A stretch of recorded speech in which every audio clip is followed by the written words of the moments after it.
الحمدللہ رب العالمین والصلاة والسلام علی محمد الامین۔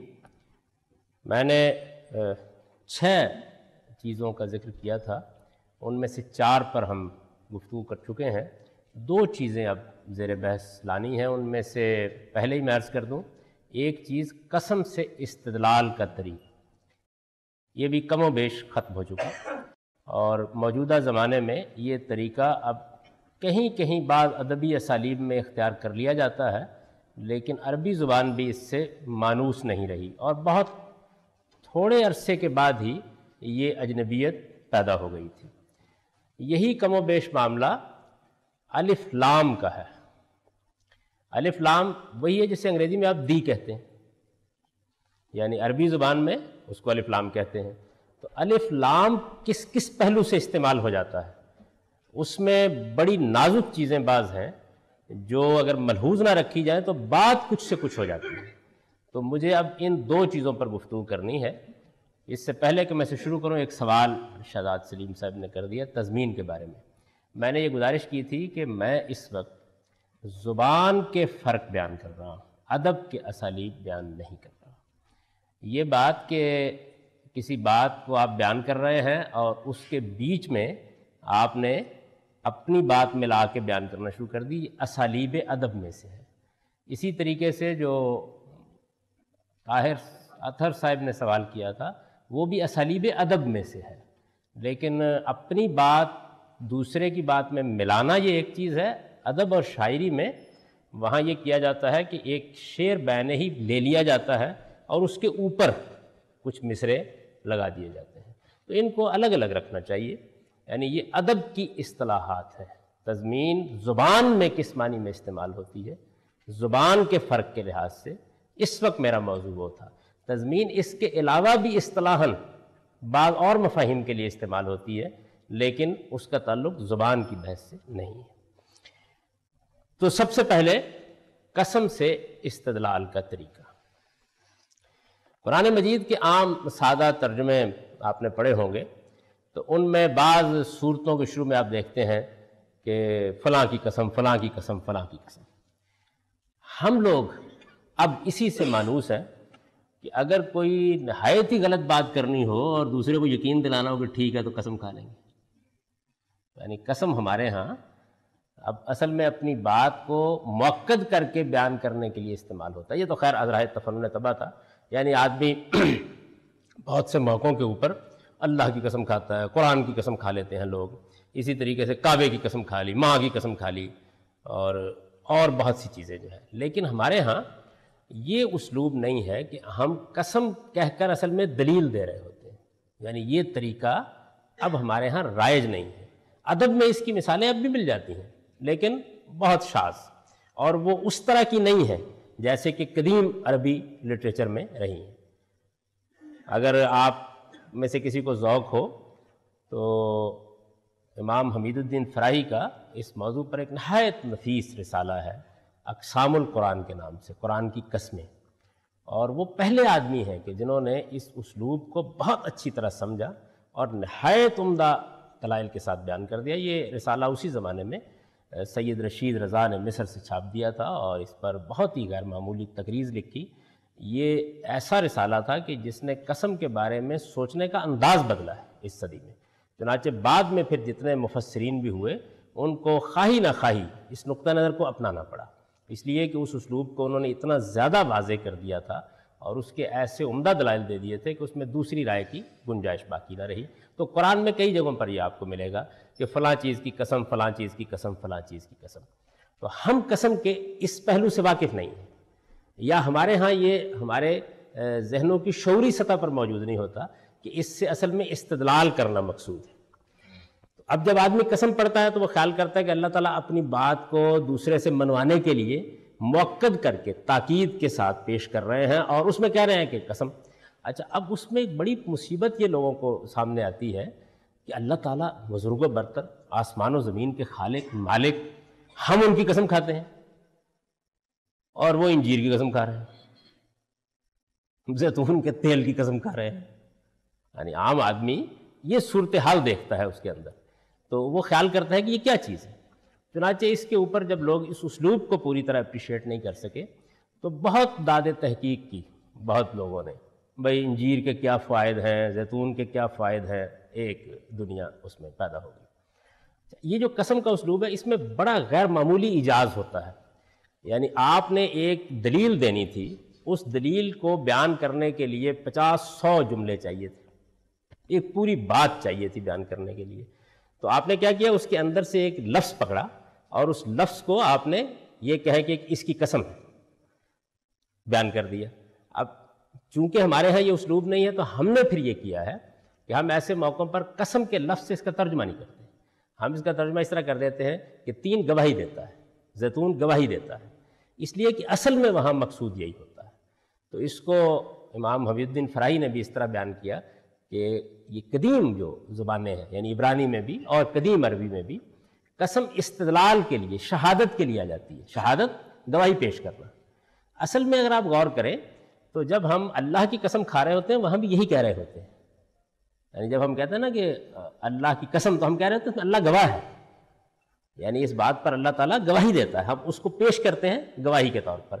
تو یہی شہادت اور گواہی جو قسم کے اندر موجود ہے، اسی سے ترقی کر کے یہ استدلال کے لیے، دلیل پیش کرنے کے لیے، یعنی بات یوں کہنے کی بجائے کہ فلاں چیز اس بات کی دلیل ہے کہ یوں ہونا چاہیے، یہ طریقہ اس زبان میں اختیار کر لیا جاتا ہے کہ فلاں چیز کی قسم ہے کہ یوں ہے، یعنی یہ قسم کا جو اسلوب ہے قرآن میں یہ کوئی کم نہیں استعمال ہوا، یعنی بہت جگہوں پر استعمال ہوا ہے، اور جو مختصر صورتیں ہیں، چھوٹی صورتیں ہیں اور بڑی غیر معمولی ان میں ادبی اسپرٹ ہے، ان میں یہ اسلوب بہت ہے، عام استعمال ہوتا ہے۔ اس کو اگر ٹھیک طرح سے نہ سمجھا جائے تو اس سے جو مسائل پیدا ہوتے ہیں وہ بھی میں نے آپ سے عرض کیا کہ معمولی نہیں ہوتا، یعنی کلام کی بلاغت بالکل مجروح ہو جاتی ہے، یہ معلوم نہیں ہوتا کہ بات کیا کہنا پیش نظر ہے، آگے اور پیچھے کا ربط واضح نہیں ہوتا، لیکن جب آپ اس کو پوری طرح سمجھ کر کھول دیتے ہیں تو پھر آدمی محسوس کرتا ہے کہ یہ کتنا عمدہ ایجاز کا اسلوب ہے۔ ایجاز کا مطلب ہوتا ہے کسی چیز کو ایسے مختصر طریقے سے بیان کرنا کہ وہ سامع کے لیے باعث خلل تو نہیں ہوئی، لیکن ایک بڑی بات کو آپ نے 2 یا 3 لفظوں میں بیان کر دیا، گویا پوری بات پہنچ گئی۔ تو یہ جو اسلوب ہے اس کی میں نے 2 آپ کے سامنے کسی اور ضمن میں مثالیں رکھی تھی، اور میں یہ سمجھتا ہوں کہ چونکہ اس سے آپ مانوس ہو چکے ہیں اور وہاں بات بہت سمجھ میں بھی آتی ہے، واضح طور پر سمجھ میں بھی آتی ہے، اس لیے انہی صورتوں کو آپ سامنے رکھ لیجئے۔ یہ سورہ بلد اور سورہ 3 ہے، ایک غالباً 96 یا 95 سورہ ہے، سورہ 3، اس کو پہلے لے لیجئے، اس سے یہ سمجھانے میں آسانی ہو جائے گی کہ قسم کا یہ اسلوب کیا ہے۔ سورہ 3 95 سورہ ہے، یہ چھوٹی صورتوں میں سے ہے، اور اس لیے بھی اس کو میں نے پیش کیا کہ یاد ہوتی ہے، میں بہت سے لوگوں کو نماز میں پڑھنے کے لیے یاد ہوتی ہے سورہ 3۔ اب یہ دیکھیے کہ اس میں یہ کیا گیا ہے کہ کسی ایک دعوے کو جو آگے بیان ہوا ہے، اس وقت کیونکہ سورہ کی تفسیر کرنا میرے پیش نظر نہیں ہے، ایک دعویٰ ہے جو آگے بیان ہوا ہے، یعنی ایک بات ہے جو کہی گئی ہے، اس بات کو آپ بالاجمال مختصر طور پر یوں سمجھ لیجئے کہ اس دنیا کے اندر اللہ تعالیٰ نے سیدنا ابراہیم علیہ السلام کو ایک خاص مقصد کے لیے منتخب کیا، جس مقصد کے لیے اس طریقے سے پوری انبیاء کی تاریخ میں سے کسی ایک شخص کا انتخاب بھی نہیں ہوا۔ وہ خاص مقصد یہ تھا کہ سیدنا ابراہیم علیہ السلام سے پہلے اللہ تعالیٰ نے بہت سے ایسے رسول مبعوث کیے، رسول نبی نہیں، رسول مبعوث کیے، یعنی ظاہر ہر رسول نبی ہوتا ہے لیکن ہر نبی لازماً رسول نہیں ہوتا۔ یوں سمجھ لیجئے کہ جیسے آپ بولتے ہیں نا کہ وہ CSP افسر ہے، تو یہ ایک جنرل کیٹیگری ہے، اب اس میں سے کسی خاص منصب پر جب آدمی تعینات کیا جاتا ہے تو پھر اس منصب کے حوالے سے ہم اس کو بیان کریں، لیکن اس کا وہ CSP ہونا ضروری ہے۔ تو اسی طرح کا معاملہ نبی اور رسول کا ہے، یعنی یہ وہ نسبت ہے جس کو منطق میں عام و خاص کی نسبت کہتے ہیں، یعنی ایک جنرل کیٹیگری ہے پھر اس میں آپ نے ایک خاص کو بیان کر دیا۔ تو بہت سے رسول اللہ تعالیٰ نے مبعوث کیے، ان رسولوں کے ذریعے سے اللہ تعالیٰ نے اس قیامت کا جو ساری دنیا کے لیے آنے والی ہے، چھوٹے پیمانے کے اوپر کسی ایک قوم میں مظاہرہ کر دیا، کیونکہ قیامت ہی ہے بنیادی مسئلہ ہے، دین کا بنیادی مسئلہ ہے کہ قیامت آنی ہے اور خدا کے سامنے ہم کو عمل کی بنیاد پہ پیش ہونا ہے۔ بس آدمی یہ مانتا ہے تو دین میں ہے، نہیں مانتا تو باہر ہے۔ یہ بیسک مسئلہ ہے قیامت۔ تو چونکہ یہ قیامت کا معاملہ ہی اصل میں انبیاء علیہ السلام کے انذار کا، ان کی دعوت کا موضوع ہے، تو اس کے لیے اور بھی دلائل دیے جاتے ہیں، علمی، عقلی، فکری، بہت سے دلائل دیے جاتے ہیں، لیکن یہ کہ انسان بڑا جھگڑالو واقع ہوا ہے اور وہ واضح باتوں کو بھی ماننے سے انکار کر دیتا ہے، بحث کرتا ہے۔ تو اس وجہ سے اللہ تعالیٰ نے اتمام حجت کے لیے، یعنی اتمام حجت کی اصطلاح سے آپ لوگ واقف ہو چکے ہیں، بات کو اس طرح واضح کر دینا کہ پھر عذر پیش کرنے کے لیے باقی نہ رہے، تو بعض رسولوں کا انتخاب کیا کہ جن کے ذریعے سے اللہ تعالیٰ چھوٹے پیمانے پر یہ قیامت برپا کر دیتے ہیں۔ اس کا جو طریقہ اختیار کرتے ہیں وہ یہ ہے کہ وہ رسول دعوت دیتے ہیں، بتا دیتے ہیں پہلے کہ ہم قیامت برپا کرنے کے لیے آئے ہیں، اور اس کے بعد ان کی دعوت کے نتیجے میں جس طرح قیامت میں اللہ تعالیٰ جب اٹھائیں گے ہمیں تو لوگوں کو اپنی کیٹیگریز میں الگ الگ کر دیں گے، یعنی نیکوکار الگ ہوں گے، اعلیٰ ترین اخلاق اور رویہ رکھنے والے لوگ الگ ہوں گے، اور اللہ تعالیٰ کے مقابلے میں سرکش الگ ہوں گے، اور وہ لوگ کہ جنہوں نے سرکشی تو نہیں کی لیکن کچھ گناہ ہو گئے، غلطیاں ہوں گی، یہ کیٹیگریز ہے نا مختلف انسانوں کی، تو وہاں پر کیٹیگریز ہو جائیں گی، ایسے ہی کر دی جاتی ہیں، یعنی باقاعدہ متعین کر دیا جاتا ہے کہ یہ لوگ ہیں، ان میں یہ منافقین ہیں، یہ سابقون الاولون ہیں، یہ اصحاب الیمین ہیں، یہ کر دی جاتی ہے۔ یہ کر دینے کے بعد پھر اللہ تعالیٰ اپنا فیصلہ سناتے ہیں، اور پھر وہ قیامت چھوٹے پیمانے پر، یعنی وہی جو وہاں برپا ہونی ہے وہ چھوٹے پیمانے کے اوپر برپا ہو جاتی ہے۔ تو اس طریقے سے وہ دلیل بن جاتا ہے واقعہ، وہ سارا کا سارا جو واقعہ ہے وہ دلیل بن جاتا ہے اس بات کی کہ قیامت وہاں بھی برپا ہو۔ یہ کام اللہ تعالیٰ نے، اگر اس روایت کو تسلیم کر لیا جائے جس میں یہ بیان کیا گیا ہے کہ اللہ تعالیٰ نے 1,24,000 سے زیادہ نبی بھیجے اور 313 سے زیادہ رسول، تو گویا 313 مرتبہ برپا کیا۔ اس کے اندر سیدنا ابراہیم علیہ السلام کا معاملہ بالکل منفرد ہے، یعنی ان کے معاملے میں اللہ تعالیٰ نے یہ کیا، میں نے یہاں بھی شاید ایک جملہ بولا تھا کبھی کہ نبوت کے 3 دور ہیں۔ ایک اس کا وہ دور ہے جس میں نوح علیہ السلام کے زمانے تک ہر گویا بستی میں اللہ تعالیٰ نے جو بھی اس وقت مختصر سی دنیا تھی اپنے پیغمبر بھیج کے اتمام حجت کر دیا۔ پھر دوسرا دور وہ شروع ہے جس میں حضرت ابراہیم کے ذریعے سے ایک دینونت برپا کی گئی ہے، ایک شخص کا انتخاب کیا گیا۔ اچھا، اب ایک شخص کا انتخاب کس اصول پر ہوا؟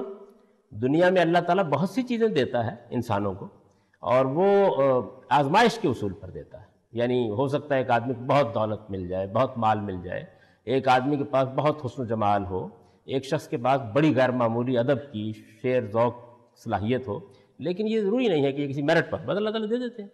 تو سیدنا ابراہیم علیہ السلام کا انتخاب کر کے ان کو ایک ایسے سلسلہ ابتلا سے گزارا گیا، ایک ایسے سلسلہ جو عام انسانوں کے لیے نہ کبھی ہوا نہ کبھی ہوگا، کسی پیغمبر کے لیے بھی نہیں ہوا، ایک مخصوص سلسلہ ابتلا سے گزارا گیا اور وہ اس میں کامیاب ہو گئے، تو میرٹ پر ان کا انتخاب کر لیا گیا۔ یعنی ایسا نہیں کیا گیا کہ اللہ تعالیٰ نے اپنے علم کی بنیاد پر ایک آدمی کا، جیسے کہ وہ پیغمبروں کا کرتے ہیں، پیغمبروں کا انتخاب علی علم کرتے ہیں، اپنے علم پر کرتے ہیں، لیکن ان کو ایک سلسلہ ابتلا سے گزارا، ان کا انتخاب کر لیا۔ ان کا انتخاب کر دینے کے بعد پھر ان کے ذریعے سے یعنی کئی ہزار سال پر مشتمل ایک پورا پروگرام دنیا کے اندر اسی قیامت کو برپا کرنے کا قائم کیا گیا۔ یعنی پہلے یہ ہوتا تھا نا کہ 15-20 سال میں برپا ہوئی اور ایک واقعہ بن کے منتقل ہو گئی تو لوگ بھول جاتے تھے، تو اس کو ایک پورے کے پورے تاریخ کے سپین پر پھیلا دیا گیا۔ اس میں 3 قومیں اٹھیں اور بالکل اسی طریقے سے میرٹ پر منتخب ہوئیں، اور جب اہل نہیں رہیں تو ان کو اسی طریقے سے مار پڑی۔ جیسے کہ یہ دوسری دینونت ہے، یعنی ایک دینونت ہے جو رسولوں کے ذریعے سے برپا ہوتی ہے، ایک دینونت کا مطلب جزا و سزا یا ایک قیامت صغریٰ، ایک وہ ہے جو سیدنا ابراہیم اور ان کی نسل کے ذریعے سے برپا ہوئی، اور تیسری اور آخری وہ ہے جو رسول اللہ صلی اللہ علیہ وسلم کے ذریعے سے برپا ہوئی۔ تو سیدنا ابراہیم کی یہ دینونت ہے، یہ جو ہے یہ اس کے یہ یعنی پوری، اب دیکھنا یہ میں نے ساری آپ کو کوئی چند منٹ لیے میں نے جس میں ایک پوری تاریخ آپ کو سنائی۔ یہ جو ساری دینونت ہے، یہ سارا واقعہ ہے پورا کا پورا، یہ قرآن مجید سے معلوم ہو جاتا ہے، وہ دوسری جگہوں پر تفصیل سے بیان ہوا ہے، اس کی تفصیلات کیا ہیں کیا نہیں ہے وہ اس وقت میرا موضوع نہیں، میں صرف اشارہ کر رہا ہوں، وہ بیان ہو جاتا ہے۔ یہ جو دینونت ہے یہ جن جگہوں پر برپا ہوئی، جن سے اس کو ابتدا جن جگہوں سے ہوئی، وہ جگہ 3 ہیں۔ یعنی ایک وہ جگہ ہے کہ جہاں سیدنا ابراہیم علیہ السلام نے اپنے بیٹے اسماعیل کو آباد کیا، یہ مکہ ہے، ایک پوری نسل وہاں سے اٹھی۔ اور میں اس وقت اس دینونت کی تفصیل نہیں بیان کر رہا، وہ سورہ کی تفسیر کا موضوع ہے، کسی اور موقع کے اوپر اس کو واضح کر دوں گا۔ تو ایک دینونت برپا ہوئی، یعنی ایک قیامت برپا ہوئی بنی اسماعیل کی، ان کی اولاد میں سے منتخب کیا گیا، اور وہاں بھی بالکل میرٹ پر کیا گیا۔ یعنی وہ جو واقعہ ہوا ہے قربانی کا، اس میں جو کردار سیدنا ابراہیم کا ہے اس سے کم اسماعیل کا نہیں ہے، تو ان کو میرٹ پر منتخب کر کے شروع کر دیا گیا۔ جب شروع کر دیا گیا اور پھر اس کے بعد جس طرح کی گمراہیوں میں مبتلا ہوئے، تو اللہ تعالیٰ نے ان کے ساتھ ایک معاملہ کرنا شروع کیا۔ ایک یہ ہے، ایک ہے بنی اسحاق کی، یعنی حضرت ابراہیم کے بیٹے اسحاق کی، جن کو بنی اسرائیل بھی کہتے ہیں، اس لیے کہ وہ یعقوب کی وجہ سے ان کو بنی اسرائیل کہہ لیتے ہیں، یا آپ کہیں یہود کی۔ ایک ان کی ہے پوری کی پوری، اور ایک وہ ہے کہ جو حضرت مسیح علیہ السلام کی، یعنی سیدنا مسیح علیہ السلام سے بھی ایک نئی امت کی ابتدا ہوئی، اور پھر اس نئی امت کے ساتھ بھی اللہ تعالیٰ نے وہی معاملہ، وہ بھی ابتداً نسل ابراہیم میں سے تھے، یعنی جو ابتداً ان پہ ایمان لائے ہیں وہ یہود میں سے تھے، باقی پھر ان کے ساتھ کیا ہوا وہ اپنی جگہ ایک تاریخ ہے۔ تو یہ 3 گویا حصے ہیں اس کے، یہ 3 بڑے مقامات ہیں۔ اب قرآن نے کیا کیا ہے کہ یہ ساری بات جس طرح میں نے بیان کیا، اس کو بیان کرنے کے بجائے اس نے ان 3 مقامات کو لے لیا۔ سیدنا مسیح علیہ السلام کی یہ دینونت برپا ہوئی تینوں زیتون میں، یہ یروشلم کا وہ پہاڑ ہے جس کے اوپر وہ پہلی مرتبہ آئے اور انہوں نے آ کے وہاں قیام کیا، اور پھر یروشلم میں داخل ہوئے، وہیں سے انہوں نے وہ گدھا منگوایا جس کا پورا واقعہ بیان ہوا ہے، اور یہی وہ پہاڑ ہے جس کے اوپر انہوں نے اپنا آخری وقت گزارا۔ یعنی جب معاملہ ختم ہو گیا تو یہیں وہ رات بھر دعا کرتے رہے، اور یہیں سے سارا وہ حادثہ ہوا جس کا ذکر آپ لوگوں نے پڑھا ہے، یہ بائبل میں بہت وضاحت سے بیان ہوا ہے۔ تو اس پہاڑ کے اوپر یہ معاملہ ہوا۔ اچھا، پھر اس کے بعد جو بنی اسرائیل ہے، ان کی اصل میں ایک قوم کی حیثیت سے ابتدا ہوئی ہے طور سینا، وہ تو بہت ہی عام ہے نا، یعنی جس سے پوچھیے بھائی کوہ سینا کے دامن سے اصل میں ان کی سلطنت کی اور ان کے سارے اس عروج کی ابتدا ہوئی، وہیں ان کو تورات ملی، وہیں سیدنا موسیٰ علیہ السلام نے ان سے عہد لیا، یہ سارے معاملات وہاں ہوئے۔ اور یہ میں پہلے عرض کر چکا ہوں کہ یہ مکہ ہے۔ تو اب کیا اس کو کیا قرآن مجید نے کیا، یہ کہ یہ کہنے کی بجائے، یعنی یوں کہنا چاہیے تھا کہ تینوں زیتون کے مقام کے اوپر جو سیدنا مسیح علیہ السلام کے ذریعے سے دینونت برپا ہوئی، جس میں ایک قوم کو انتخاب کیا گیا، اور پھر اس کے بعد وہ میرٹ پر منتخب ہو کے میرٹ ہی پر زوال آشنا کر دی گئی، اور تم نے اس کے انتخاب کو بھی آنکھوں سے دیکھا اور اس کی ذلت کو بھی آنکھوں سے دیکھ لیا، اور پھر جو طور سینا پر ایک قوم کا ہم نے انتخاب کیا اور میرٹ پر منتخب کیا، اور پھر تم نے اس کے عروج کو بھی دیکھ لیا اور اس کے زوال کو بھی دیکھ لیا، اور یہ جو ہم نے پھر بلد امین میں یعنی اس بیت اللہ کے قرب جوار میں مکہ میں منتخب کیا اور اسی طرح منتخب کیا، اور تم نے اس کے عروج و زوال کو بھی دیکھ لیا، یہ پوری بات ہے نا۔ اس پوری بات کو کہنے کے بعد یہ کہا ہے کہ پھر دیکھتے نہیں ہو کہ یہ اگر اس دنیا کے اندر ہم نے اس طرح کیا ہے تو کون سی چیز تم کو قیامت کے بارے میں جھٹلائے گی، یہ ہے پوری بات۔ اب اس پوری بات کو بیان کرنے کے لیے قرآن نے یہ ایسے نہیں کہا، انہوں نے کہا تینوں زیتون کی قسم ہے اور طور سینا کی قسم ہے اور شہر امین کی قسم ہے، یعنی قسم ہے، گواہی، شہادت، دلیل ہے، وہ پیش کرتا ہے۔ تو اس کو جب آپ اس طریقے سے بیان کر دیتے ہیں تو گویا وہ بات پوری کی پوری واضح۔ جی ارشاد۔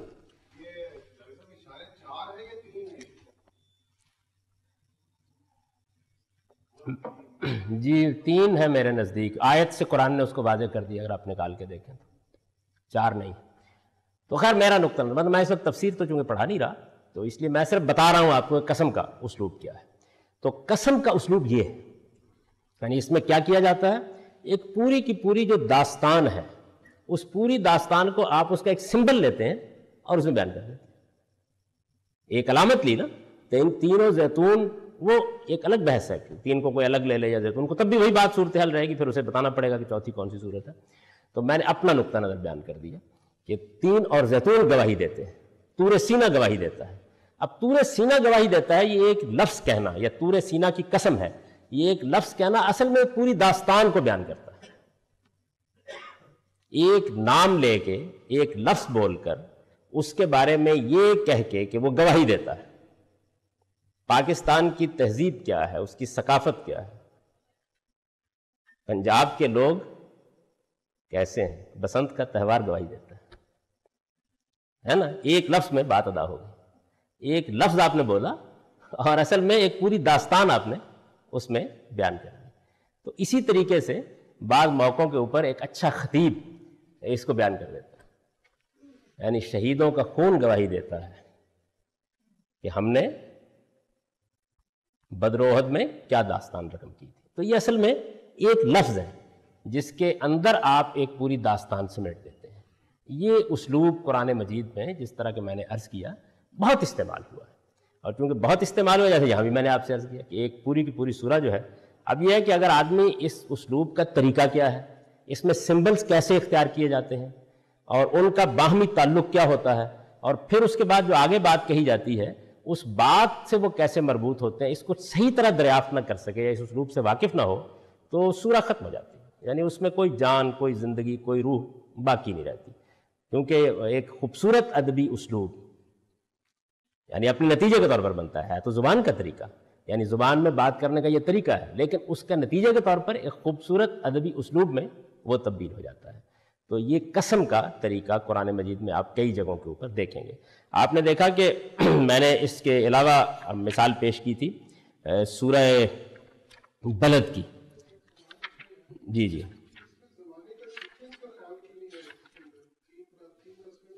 سعودی ترتیب ہے، اوپر سے نیچے، یعنی مسیح ہے نا آخر میں، سیدنا مسیح کی امت سب سے آخری امت ہے، اور اس سے اوپر یہود، اور اس سے اوپر خود بنی اسماعیل. ترتیب یہ، ترتیب نیچے سے اوپر کو جا رہی ہے. یہ بھی قرآن مجید یہ لیکن ادبی اسالیب میں سے ہے کہ ایک بات کو قرآن بیان کرے گا اور اس کے بعد ترتیب اس نے اختیار کرنی ہے. تو ترتیب کبھی سعودی ہوتی ہے، کبھی نزولی ہوتی ہے. نزولی کا مطلب ہے 1 2 3 4، 4 3 2 1. تو یہ دونوں ترتیبیں، یہ بھی اس زبان کا ایک خاص اسلوب ہے، لیکن یہ ادب کا پہلو ہے، اس لیے اس کو میں نے بیان نہیں کیا. تو یہ ترتیب یہاں سعودی ہے، نیچے سے لے لیے. اب آپ پوچھیں کیوں ایسا کیا جاتا ہے، یعنی بعض اوقات جو قریب کا واقعہ ہوتا ہے وہ تقریب ذہن کے لیے زیادہ نمایاں ہوتا ہے، تو وہاں سے آپ اصل میں سمجھا دیتے ہیں تاکہ بات اوپر تک پہنچتے پہنچتے واضح ہو جائے. وہ دیکھیے نا شبلی جس زمانے میں عطیہ کے گاؤں تھے، تو وہاں سے جب وہ واپس آئے تو انہوں نے ایک بڑی اچھی فارسی غزل کہی. تو اس میں یعنی ظاہر ہے کہ بڑے اسکالر، بڑے عالم اور ندوے میں آ گئے. وہاں کی دنیا تو ایک دوسری دنیا تھی، اور جب ندوے میں واپس آئے تو قال اللہ و قال الرسول اور تاریخ اور تحقیق اور دوسری دنیا. تو اصل میں شبلی کو ہم تو اسی حوالے سے ساری دنیا اسی حوالے سے جانتی ہے، وہ تو ایک درمیان کی چیز ہے نا. تو انہوں نے غزل کہی، اور اس کا ایک شعر آخری مصرع یہ تھا کہ حالیہ شبلی شدم رند غزل خان استم. میں لکھنؤ میں واپس آ گیا ہوں اور اب شبلی ہو گیا ہوں، رند غزل خان نہیں رہا، شبلی ہو گیا ہوں. یہ ایک لفظ میں گویا پوری داستان میں شبلی ہو گیا ہوں، مطلب یہ ہے کہ اب وہی علم، وہی کلام، وہی تحقیق، وہی تدریس، وہی تعلیم، وہی موٹی موٹی کتابیں، وہی بحثیں، وہی سب کچھ شروع ہو گیا. وہ ختم ہو گیا جو کچھ وہاں تھا. تو حالیہ شبلی شدم. تو یہ دیکھیے نا کیا کیا اس نے، یعنی یہ بات ساری کی ساری جو ہے کہ میں جنجیرہ سے واپس آ گیا ہوں اور لکھنؤ میں آ کے گاڑی سے اتر گیا ہوں اور مدرسے میں آ گیا ہوں اور طلبہ پڑھنے کے لیے بیٹھ گئے ہیں اور کتابیں کھول لی گئی ہیں اور بڑے خشک مضامین زیر بحث ہیں اور تاریخ پر تحقیق ہو رہی ہے. یہ اتنی بات بیان کرنے کے بجائے انہوں نے کہا حالیہ شبلی شدم رند غزل خان. اب میں شبلی ہو گیا ہوں، اب وہ رند غزل خان نہیں رہا جس کی تم شاعری وہاں پڑھتے رہے ہو. تو یہ بالکل یہی اسلوب ہے. یعنی کیا کیا گیا، ایک سمبل لیا گیا، ایک علامت لی گئی، اور اس علامت کے اندر جو پوری ایک داستان مضمر ہے اس کو سامنے پر چھوڑ دیا گیا اور کہہ دیا گیا کہ 3 گواہی دیتا ہے، زیتون گواہی دیتا ہے. 3 اور زیتون یہ اصل میں جگہوں کے نام ہے. طور سینا جگہ کا نام ہے، بلد امین جگہ کا نام ہے. تو یہ طریقہ قرآن مجید نے کئی مقامات کے اوپر اختیار کیا. یہ آپ آخری صورتوں میں اتنا زیادہ دیکھیں گے اس کو کہ بعض جگہوں کے اوپر تو اگر اس کو ٹھیک طرح سے واضح نہ کیا جائے تو بالکل بات ہی کچھ سے کچھ ہو جاتی ہے. میں نے آپ کو سورہ بلد کی مثال بھی دی تھی اور یہ بتایا تھا کہ اس سورہ میں بھی اللہ تعالیٰ نے بالکل یہی طریقہ اختیار کیا ہے. اب وہاں بھی دیکھیے کہا یہ گیا ہے کہ میں تمہارے اس شہر ہی کو گواہی میں پیش کرتا ہوں، اور یہ تمہارے لیے اجنبی نہیں ہے، تم اسی شہر میں رہتے ہو، اور باپ اور اس کی اولاد کو بھی۔ تو اب گویا شہر، اور اس شہر کے اندر سیدنا ابراہیم علیہ السلام اور ان کی اولاد بنی اسماعیل، تو کیا ہوا؟ اس کا مطلب 2000 سال کی پوری تاریخ جو ہے اس کی گواہی پیش کر دی گئی۔ یہ دو لفظوں کے اندر گویا اس تاریخ کو دلیل کے طور پر پیش کر کے اگلا جملہ بولا گیا ہے کہ میں اس کو گواہی میں پیش کرتا ہوں کہ ہم نے انسان کو اس وادی میں پیدا کیا تو اس وقت وہ بڑی مشقت میں تھا۔ یعنی تم نے جب یہاں زندگی شروع کی تھی تو یہ ایک وادی غیر ذی زرع تھی، یہاں کوئی سامان زندگی نہیں تھا، یہاں تمہارے لیے کوئی جینے بسنے کے لیے اسباب نہیں تھے جب ہم نے پیدا کیا۔ تو یہ کہہ کے گویا اس پوری کی پوری تاریخ کو بیان کر دیا گیا۔ تو قسم کا طریقہ یہ ہے۔ میں نے اشارہ کیا اس موضوع پر، چونکہ ایک پورا رسالہ موجود ہے، اردو میں ترجمہ ہو چکا ہے، اصل میں تو عربی میں انہوں نے لکھا تھا، اقسام القرآن۔ اور آپ میں سے جن لوگوں کا اچھا علمی ذوق ہو وہ اس کو پڑھ سکتے ہیں، ایک ذرا مشکل چیز ہے، لیکن اس میں انہوں نے پوری تاریخ بیان کر دی ہے کہ عبرانی زبان میں اور قدیم یونانی میں اور قدیم ادب میں یہ اسلوب کیسے کیسے رہا، عربوں کی شاعری میں کس طرح یہ انداز اختیار کیا جاتا ہے، اور قرآن نے پھر اس کو کس طریقے سے بہت ہی خوبصورتی کے ساتھ استعمال کیا ہے۔ تو اگر یہ بات واضح ہو جائے کہ قرآن میں قسم کا اسلوب کس لیے آتا ہے، خلاصے کے طور پر یعنی گویا ایک پوری داستان کو دلیل کے طور پر پیش کر دیا جاتا ہے، گواہی کے طور پر پیش کر دیا جاتا ہے۔ شاید دلیل کا لفظ بھی پوری جامعیت نہیں رکھتا، یعنی کبھی اس چیز کی طرف ریفر کرنے کے لیے، کبھی اس پہ استدلال کرنے کے لیے، کبھی اس کی گواہی پیش کرنے کے لیے، کبھی اس کو سامنے رکھ کر توجہ دلا دینے کے لیے، کبھی محض ذہن کو جھنجھوڑ دینے کے لیے، کبھی اس کی تصویر سامنے رکھ کر اپنی بات کہنے کے لیے ایک گویا موقع پیدا کر لینے کے لیے۔ تو ان تمام مواقع کے لیے یہ قسم کا اسلوب اختیار کیا جاتا ہے۔ یہ ایک لمبی فنی بحث ہو جائے گی، ورنہ یہ جتنی باتیں میں نے کہی ہیں اس کو زور بیان نہ سمجھیے، میں ان میں سے ایک ایک کو بتا سکتا ہوں کہ قسم ان سب پہلوؤں کے لیے قرآن مجید میں آتی ہے۔ تو یہ ایک اسلوب ہے۔ اس کے بعد اب زیادہ مثالوں کی ضرورت نہیں ہے، اس لیے کہ بات میرا خیال ہے واضح ہو گئی، نہیں واضح ہوئی تو پھر کسی دن واضح کرنے کی کوشش کریں گے۔ تو اب اس کے بعد وقت ہے الف لام، عربی کا الف لام، یہ آخری چیز ہے، اور اس کے بعد امید ہے کہ آپ اس صورتحال سے نجات پا جائیں گے جس میں نے آپ کو پچھلے 2 نشستوں سے گرفتار کر رکھا ہے۔ الف لام، الف لام کو پہلے سمجھ لیجئے کیا ہے۔ یعنی عربی زبان میں جس طرح کہ میں نے عرض کیا، انگریزی میں چونکہ یہ چیز موجود ہے، ہماری اردو میں نہیں ہے۔ اردو میں طریقہ یہ ہوتا ہے کہ اگر آپ کہیں کہ میں نے کتاب خریدی تو یہ معرفہ ہے، یعنی یہ بات جو ہے یہ خاص ہے۔ اور اگر آپ کہیں، اگر آپ کو کہنا میں نے ایک کتاب خریدی تو پھر آپ کہیں میں نے ایک کتاب خریدی۔ کیا تم نے کوئی کتاب خریدی؟ یعنی یا ایک یا کوئی لگائیں گے، اگر نہیں لگایا، یعنی یہاں صورتحال یہ ہے کہ عام کو بیان کرنے کے لیے لفظ لگانا پڑتا ہے، اور عربی میں اس کے بالکل برخلاف، اور انگریزی میں بھی ایسے ہی ہے، یعنی آپ کو اس پہ دی لگانا پڑتا ہے جب آپ اس کو خاص طور پر بیان کرنا چاہتے ہیں۔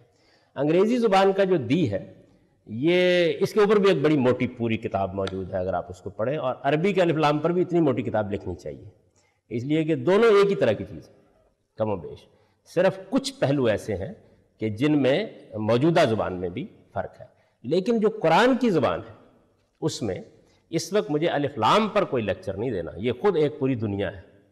یعنی یہ جو دی ہے یہ کس کس معنی میں آ جاتا ہے، لیکن چونکہ میں تو یہ فرق واضح کر رہا ہوں کہ قرآن کی عربی میں ظاہر ہے کہ وہ جو الف لام بے شمار پہلوؤں سے آتا ہے، یا دی آپ سمجھیے آتا ہے، تو وہ تو ہر زبان کی بحث ہے، یعنی خواہ وہ قدیم عربی ہو، دور متوسط کی عربی ہو، آج کی عربی ہو، سب میں ہے وہ چیز، یعنی الف لام کی وہ ساری صورتیں موجود ہیں، اور اس کی ساری بحث جو ہے یہ میں نہیں کر رہا اس وقت، میں یہ بتا رہا ہوں کہ خاص قرآن کی زبان میں اس سے کیا کیا مسائل پیدا ہوتے ہیں، خاص قرآن کی، یعنی کیا فرق واقع ہوتا ہے اس کے نتیجے میں۔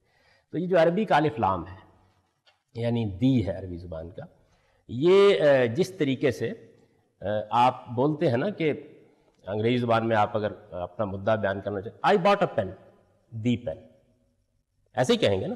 تو یہ جو دی ہے، یعنی جو آپ نے پہلے یہ کہا کہ میں نے ایک قلم خریدا، اور اس کے بعد یعنی وہ قلم، اصل میں دی پین جب آپ نے کہا تو اس کا مطلب کیا ہے؟ وہ قلم جو آپ نے خریدا، یہی مطلب ہے۔ آئی باٹ اے بک، دی بک، سمجھ رہے ہیں نا یہ بات؟ یعنی جب آپ نے کسی چیز کو اپنے ذہن کے اندر رکھا اور وہ عام چیز اب نہیں رہی تھی، تو آپ نے یہ تصور کر کے کہ وہ قلم، وہ کتاب، وہ آدمی، اس کے اوپر آپ دی لگا دیتے ہیں.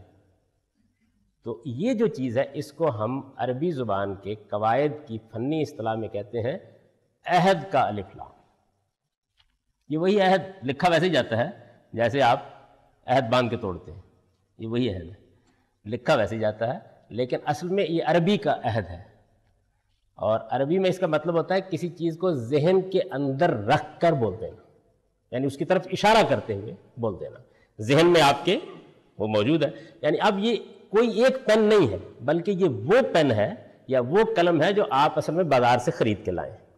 میں ایک آدمی سے ملا، وہ آدمی آج کل میرا بہت اچھا دوست ہے، تو آپ نے بولا وہ آدمی. اردو میں اس موقع کے اوپر کوئی اشارہ لائیں گے، کوئی ضمیر لائیں گے، کوئی چیز لائیں گے، ورنہ وہ ادا نہیں ہوتا. اب یہ جو ہے نا وہ آدمی، یا آپ کہتے ہیں کہ یہاں بہت سے لوگ پائے جاتے ہیں لیکن ان میں سے یہ آدمی بہت خراب ہے، تو یہ آدمی نہیں، میرا اشارہ آپ کی طرف بالکل نہیں. تو وہ آدمی، یہ آدمی، یعنی یہ بولتے ہیں نا آپ. اب یہ وہ آدمی، یہ اردو کا طریقہ ہے. انگریزی زبان میں ایسے موقعوں پر دی استعمال کر لیا جاتا ہے، عربی میں ایسے موقعوں کے اوپر الف لام آ جاتا ہے. اب ہوگا کیا؟ ہوگا یہ کہ اگر آپ نے اس الف لام کو وہ جیسے کہ آیا ہوا ہے نہیں سمجھا، تو آپ کیا کریں گے؟ آپ ترجمے میں یہ اور وہ نکال دیں گے. یعنی اگر آپ یہ نہیں جانتے تو ایسے ہے کہ جیسے آپ نے وہ کتاب میں سے وہ نکال دیا. اگر آپ نے اردو ترجمہ کرتے ہوئے اس کو نکال دیا ہے، اس یہ اور وہ کو، تو پھر وہ کتاب نہیں رہے گی نا، وہ کتاب تو رہے گی. اور اگر اس سے کوئی بڑا اہم مسئلہ متعلق ہے تو بڑی پیچیدگی پیدا ہو سکتی ہے. یعنی یہ بات واضح ہو گئی. اب دیکھیے میں آپ کو اس کی ایک بڑی سادہ سی مثال دیتا ہوں کہ اس سے کیا فرق واقع ہوتا ہے اس وہ اور یہ سے. قرآن مجید کی پھر وہی میں ایک چھوٹی سی سورہ کی مثال پیش کروں گا. یہ سورہ علم نشرہ ہے، 94 سورہ ہے. آپ لوگوں میں سے اکثر کو زبانی یاد علم نشرح لک صدرک ووضعنا عنک وزرک یہ یاد بھی ہوگی بہت سے لوگوں کو. تو اس سورہ میں ایک آیت آتی ہے، یہ اس کی 5ویں اور 6ٹھی آیت ہے، چھوٹی سورہ ہے. آیت یہ ہے کہ فَإِنَّ مَعَ الْعُسْرِ يُسْرًا، إِنَّ مَعَ الْعُسْرِ يُسْرًا آیت یہ. اچھا اب اس کے الفاظ سمجھ لیجئے. اس کے شروع میں ایک حرف ہے فے، فَإِنَّ ہے نا، اِنَّ ایک الگ چیز ہے اور فے ایک الگ چیز ہے. تو جس طرح عربی کے واؤ میں واؤ ہی واؤ ہے، اسی طرح اس فے کا معاملہ بھی یہی ہے. یعنی اس فے کے اندر بھی ہوتا ہے کہ ہم عام طور پر ہمارے مترجمین کرتے ہیں جہاں فے آگے پس پس پس، اور وہ ایک تو یہ پس ہی متروک ہو چکا ہے، یعنی ایک حادثہ تو یہ ہو گیا، اور دوسرا یہ ہے کہ پس سے آدمی پر واضح نہیں ہوتا. تو یہ فے جو ہے یہ اس لیے کے معنی میں، کیونکہ کے معنی میں، چونکہ کے معنی میں، چنانچہ کے معنی میں، اس طور سے کے معنی میں، بئی ہما کے معنی میں، اس کو لے کر آپ یوں سمجھیں کے معنی میں، یہ بے شمار معنی میں جاتی ہے. تو یہاں یہ اس لیے کے معنی میں یعنی فے. اچھا انا جو ہے یہ کسی جملے کے اوپر جب آتا ہے تو اس کا مطلب ہے کہ ایک خاص طرح کی تاکید، جیسے آپ بہت تاکید سے ایک بات کہنا چاہتے ہیں، بے شک یہ ایسے ہی ہے، تو یہ بیان کرنے کے لیے عربی میں آ جاتا ہے. اچھا ما کا مطلب ہے ساتھ. یہ تو آپ لوگ عام طور پر جب کبھی بھی کوئی شادی کرتے ہیں تو کیا لکھتے ہیں؟ بمے اہل و عیال، ایک بے، ایک ما، ایک اس کے آگے ہے. یہ صرف ما اہل و عیال ہوتا ہے، یعنی بے بھی کچھ نہیں ہے اور ہے بھی کچھ نہیں ہے. یہی صحیح لکھنا یہی چاہیے، یعنی ما اہل و عیال. لیکن وہ ہمارے یہاں چل پڑا ہوا ہے غلط، جیسے بہت سی چیزیں بمے اہل و عیال. اس سے بھی یہ بات سمجھ میں آتی ہے کہ ہر زبان کے اندر کچھ بےمانی کام ہوتے ہیں، جیسے بمے اہل و عیال. تو ما یہ وہی ما ہے. میں مائیت بولتے ہیں نا اردو میں، آپ بولتے ہیں ساتھ کے معنی میں، تو وہی ہے. اچھا اسر اس میں ہے، اسر کا لفظ ہے فَإِنَّ مَعَ الْعُسْرِ. اسر کہتے ہیں سختی کو، مشقت کو. آپ نے اردو میں بھی کئی مرتبہ یہ استعمال ہوا کہ اس میں تو بڑا اسر، بڑی مشکل، بڑی دشواری. دشوار تو یہی ہے کہ دشوار بھی نہیں، تو یہ وہی دشوار ہے غالب والا، دشوار ہونا، مشقت پیدا ہو جانا.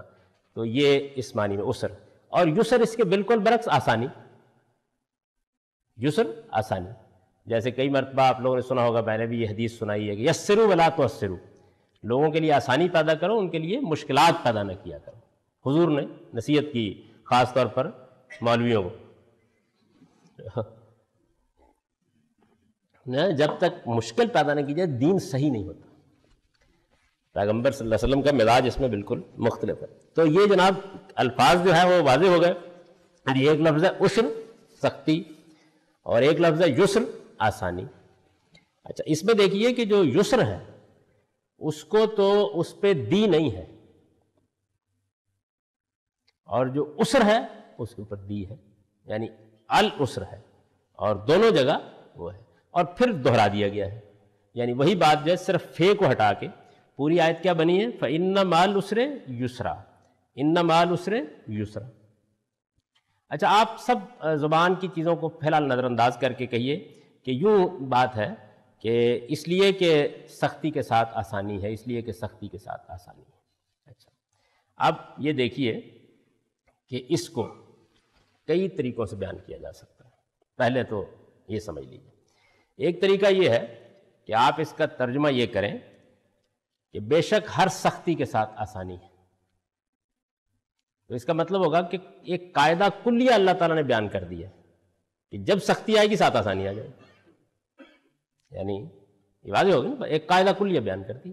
جب سختی آئے بیٹھ جائیے کہ آسانی آنے والی ہے. فَإِنَّ مَعَ الْعُسْرِ يُسْرًا، ایک طریقہ یہ. ہمارے دور جدید کے ایک بڑے عالم ہیں مولانا وحید الدین صاحب، انہوں نے اس کو جس طرح حدیبیہ پرنسپل ان کا خاص اصول ہے، اسی طرح اس کو بھی انہوں نے ایک اصول بنایا ہوا ہے کہ سختی جو ہے نا، بس یہ سختی کے اندر سے آسانی نکلنی ہے. اس کو وہ قاعدہ کلیہ کے طور پر بیان کرتے ہیں، اور بہت جلیل القدر عالم ہے، میں محض مثال دی. ایک طریقہ یہ. دوسرا صورتحال کیا ہے؟ دوسری صورتحال یہ ہے کہ اس میں ایک مسئلہ پیدا ہوا ہے، وہ جس طرف میں نے اشارہ کیا کہ عسر پر تو دی ہے، یسر پر نہیں ہے. اس کو اب سمجھ کر ادا کرنا چاہیے نا. تو اصل میں کیا ہوا ہے؟ اصل میں یہ ہوا ہے کہ رسول اللہ صلی اللہ علیہ وسلم جس وقت یہ سورہ نازل ہوئی ہے تو اس وقت قریش کی طرف سے سخت سختی کی صورتحال سے دو چار تھے. یعنی نبی صلی اللہ علیہ وسلم کے ذریعے سے بھی اللہ تعالیٰ نے ایک پوری دینونت برپا کی. پہلے مرحلے میں آپ نے دعوت دی ہے، پھر سخت صورتحال پیش آئی ہے، یہاں تک کہ اس ساری آزمائش سے گزرنے کے بعد یہ چھٹ گئے لوگ کہ کون نیکوکار ہے، کون سرکش ہے، کون ضعیف ہے، کون منافق ہے. یہ سب واضح ہوا ہے اس کے بعد. لیکن وہ واضح ہوا ہے ایک بڑی سخت صورتحال سے گزر کے، یعنی ایک بڑی آزمائش سے گزر کے. یہ جو سختی ہے یہ ہلا دینے والی سختی ہے. یعنی اس کا ذکر قرآن مجید میں دوسری جگہوں پر آیا ہے کہ جب مسلمانوں کو حبشہ کی طرف ہجرت کرنی پڑی، شیب ابی طالب کا واقعہ اور بے شمار یعنی نازک حالات پیش آئے ہیں، تو اس موقع پر لوگوں نے کہا کہ اللہ کی مدد کب آئے گی؟ یعنی عام کمزور آدمی تو ہو جاتا ہے. تو اللہ تعالیٰ نے فرمایا کہ اس سے پہلے جن پیغمبروں کو ہم نے بھیجا ہے ان کے ساتھیوں کے معاملے میں تو یہ کہا کہ حتیٰ زلزلوا حتیٰ یقول الرسول والذین معہ، یعنی وہ ہلا مارے گئے یہاں تک کہ پھر اللہ کے رسول اور اس کے ساتھیوں نے یہ کہا کہ متى نصر اللہ، کدھر گئی مدد؟ یعنی نوبت یہاں تک آ گئی. تو پھر ہم نے کہا کہ الا ان نصر اللہ قریب، کہ سنو آ گئی بس. یعنی مطلب یہ بتایا ہے اس میں کہ اس درجے تک پہنچ جاتی ہے صورتحال. تو یہ اس درجے تک پہنچی. رسول اللہ صلی اللہ علیہ وسلم ان کے ساتھیوں کے لیے لوگوں کو مار دیا گیا، غلاموں کے اوپر بہت تشدد کیا گیا. بلال کے واقعات، یاسر کے واقعات، صہیب کے واقعات آپ لوگوں میں سے اکثر نے سن رکھے ہوں گے. اور خود حضور کے لیے بھی بڑی مشکلات تھیں اس زمانے میں. لیکن اس کے ساتھ وہ دینونت جو برپا کی گئی ہے اس کا ایک نتیجہ نکلنا تھا نا، کہ وہ یہ کہ اب اس کو آسانی میں بدلنا تھا. نیکوکاروں کو اور خدا کے بندوں کو نجات پانی تھی، اور یہ صورتحال تبدیل لازماً ہونی تھی. یعنی وہاں یہ لازماً تبدیل ہونی تھی. تو اب اگر آپ اس کا پورا لحاظ کر کے اس کا ترجمہ کریں، الف لام کو کھول دیں، تو یہ بنے گا کہ اس لیے کہ اس سختی کے ساتھ جو اس وقت تمہیں درپیش ہے ایک بڑی آسانی تمہاری منتظر ہے. ہم دیکھا کیا صورتحال ہو گئی. یعنی پہلی شکل میں یہ ایک قاعدہ کلیہ تھا جس کو سختی آ جائے آسانی کا انتظار کرے. دوسری صورت میں یہ ایک خاص صورتحال کے اندر اپنے پیغمبر کو دی جانے والی تسلی اور بشارت ہے کہ اس وقت جس سختی میں تم لوگ مبتلا ہو گئے ہو اس کے بعد ایک بڑی آسانی تمہاری منتظر ہے۔ تو یہ ایک عظیم پیشین گوئی تھی جو انہی الفاظ میں پوری ہو گئی۔ چنانچہ دیکھیے اگلی آیت اس کو بتاتی ہے، وہ کہتی ہے فَإِذَا فَرَغْتَ فَانْصَبْ، یعنی جب وہ آسانی آ جائے اور تم اپنے مشن سے فارغ ہو جاؤ تو پھر اپنے پروردگار کے لیے کمر باندھ کر آخر میں جو چند دن بچے ان میں اللہ کی عبادت کرنا۔ اگر اس کو آپ نکال لیں یہاں سے تو مطلب اس کا یہ بنے گا کہ ہر سختی کے ساتھ آسانی ہے، ہر سختی کے ساتھ آسانی ہے، جب صبح کی مصروفیات سے فارغ ہو جاؤ تو عبادت کیا کرو۔ یعنی میں کسی پہلو کی غلطی یا صحت نہیں بیان کر رہا، میں یہ عرض کر رہا ہوں کہ ایک سے کیا مطلب بنے گا اور دوسری صورت میں کیا مطلب بنے گا۔ تو یہ الف لام ہے عربی کا، یعنی اس کو یہ جس طریقے سے یہاں استعمال ہوا ہے اس طریقے سے بعد کے زمانوں میں اس کا استعمال نہیں رہا۔ اس میں آپ پوری بات بیان کریں گے کہ حاذ الجسر اور الجسر قضا، اس طرح کی کوئی چیز بیان کریں گے اس میں، اس نوعیت کی سختی، یہ سختی، یعنی یہ جو میں نے اردو میں الفاظ بولے ہیں انہی کو پورے عربی میں بیان کرنے کے بعد پھر یہ بات بیان کی جائے گی۔ لیکن قرآن میں اچھا یہ آپ فرمائیں گے کہ اچھا یہ کہیں ہو گیا ہوگا، نہیں، یہ اتنا ہوا ہے جس کی کوئی حد نہیں، یعنی بہت ہوا ہے۔ اسی سے یہ مسئلے پیدا ہوئے ہیں کہ قرآن مجید میں یہود اور نصارہ کے بارے میں یہ آیت لوگ دیکھیں گے کہ ان کے ساتھ دوستی مت کرو، اس پر ایک الف لام ہوتا ہے۔ تو اگر آپ نے اس کو رکھا ہے تو صورتحال اور ہوگی، اور ہٹا دیا ہے تو صورتحال اور ہو جائے۔ میرے ساتھ لوگ بحث کرتے ہیں نا، میں جواب دیتا ہوں کہ بھائی نہیں، یہاں یہود و نصارہ جو ہے ان سے مراد سارے یہود و نصارہ نہیں ہے، تو وہ کہتے ہیں لکھا ہوا ہے قرآن میں یہود و نصارہ کے ساتھ دوستی نہ کرو، اور پھر ان کی بیٹی بھی آگے لے آؤ۔ تو یہ جو تضادات پیدا ہوتے ہیں وہ اس میں کوئی قرآن کا قصور نہیں ہے، اس کی زبان ہے، اس کا طریقہ ہے اپنی بات کو اس طرح بیان کرنے کا۔ اسی طریقے سے کوئی بات بیان ہوگی، اس کے بعد آگے آ جائے گا کہ اور کافروں کے ساتھ یہ معاملہ ہوگا۔ اب اگر آپ نے اس کا ترجمہ ایسے ہی کر دیا اور کافروں کے ساتھ یہ معاملہ ہوگا تو پھر سارے ہی کافر دنیا کے، لیکن اگر آپ اس کو ٹھیک طرح سے ترجمہ کریں تو آپ یوں کریں گے اور ان کافروں کے ساتھ یہ معاملہ کرو، تو اب صورتحال تبدیل ہو گئی نا۔ یعنی الف لام ہے، وہ الف لام جو ہے اس کو جب آپ کھول دیتے ہیں، بیان کر دیتے ہیں، تو صرف اتنا ہی نہیں ہوتا کہ ایک لطیف ذوقی چیز وجود میں آتی ہے، نہیں، مطلب، مدعا، بیان، حاصل سب کچھ تبدیل ہو جاتا ہے۔ یہ اس کی اہمیت ہی ہے، یعنی اس میں کبھی وہ نہیں کرنا چاہیے۔ اچھا، اب میں آپ کو اس کی ایک دلچسپ مثال دیتا ہوں، چونکہ یہ بحث اب ختم ہو رہی ہے تو اس مثال میں اور بھی بعض دلچسپ چیزیں ایک چھوٹی سی آیت میں آ جائیں گی۔ قرآن مجید میں ایک آیت ہے، یہ سورہ بقرہ ہے، اور سورہ بقرہ میں یہ آیت ہے 226-27، یعنی دو آیتیں۔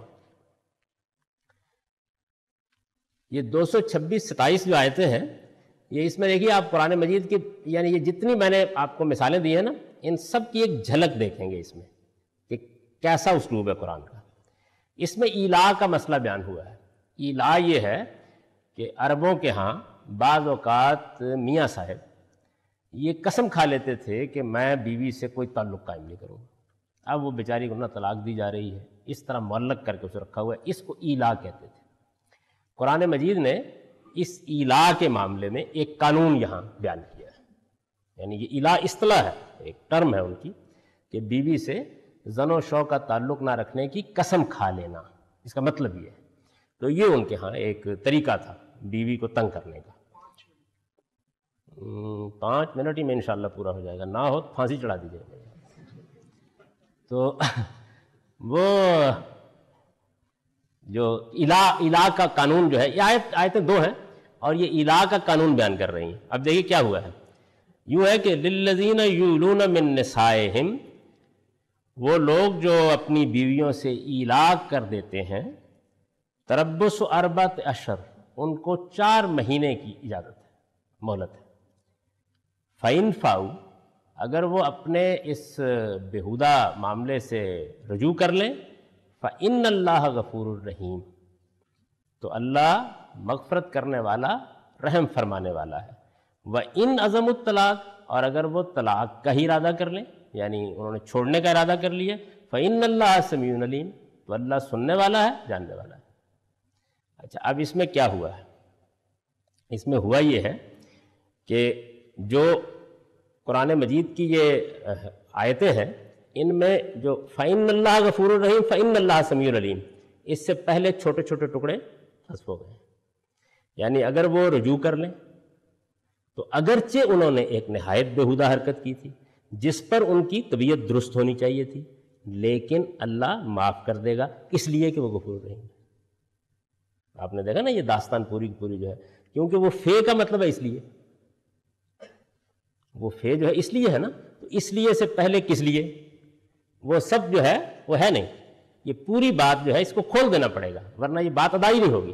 اچھا اب اگلی میں دیکھیے کیا ہوا ہے. اور اگر وہ طلاق کا ارادہ کر لیں، طلاق کوئی معمولی چیز نہیں ہے، انہیں اس کو آسان نہیں سمجھنا چاہیے.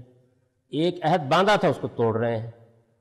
اس معاملے میں اللہ کا ایک قانون ہے اور اس کے کچھ حدود ہیں، ان کو پیروی کرنی چاہیے، اس لیے کہ اللہ سمیع علیم، اس لیے کہ اللہ جو کچھ وہ کہہ رہے ہیں سن رہا ہے، جو کچھ وہ کر رہے ہیں جان رہا ہے. تو یہ جتنی میں نے گفتگو کی ہے یہ ساری موجود ہے یہاں، یعنی اس کے اندر یہ موجود ہے. جب آپ اس لیے کھول دیں گے تو وہ واضح ہو جائے گا.